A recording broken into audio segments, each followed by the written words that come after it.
রাজধানীর মগবাজারে আদ্দিন হাসপাতালে ৬ নবজাতকের মৃত্যু হয়েছে। আজ ভোরে হাসপাতালের দ্বিতীয় তলায় পোস্ট অপারেটিভ ওয়ার্ডে এই ঘটনা ঘটে।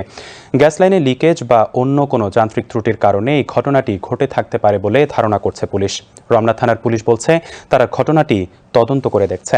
স্বাস্থ্য অধিদপ্তরের মহাপরিচালক অধ্যাপক ডাক্তার প্রভাত চন্দ্র বিশ্বাস জানান, ৬ শিশুর মৃত্যুর ঘটনায় ৩ সদস্যের তদন্ত কমিটি গঠন করা হয়েছে।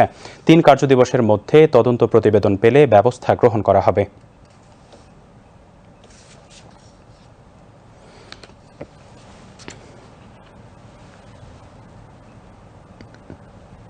হাসপাতালের যে রুমটিতে আমরা এই শিশুদেরকে চিকিৎসারত অবস্থা হারিয়েছি, তাদের এই চিকিৎসা ব্যবস্থায় কোনো ত্রুটি ছিল কিনা, যে ওখানকার এসি জটিলতা, এই 6টি শিশুরকে যে আমরা হারালাম, এবং এই বিষয়ে সঠিক তদন্তের মাধ্যমে তাদের মৃত্যুর কারণ উদ্ঘাটন করা এবং তাদের ব্যবস্থাপনায় যদি কোনো ঘাটতি থাকে সেই লক্ষ্যে আমরা আগামী 3 দিনের মধ্যে সর্বোচ্চ এই তদন্ত কমিটির রিপোর্টের পরিপ্রেক্ষিতে সরকার কঠোর ব্যবস্থা নেবে।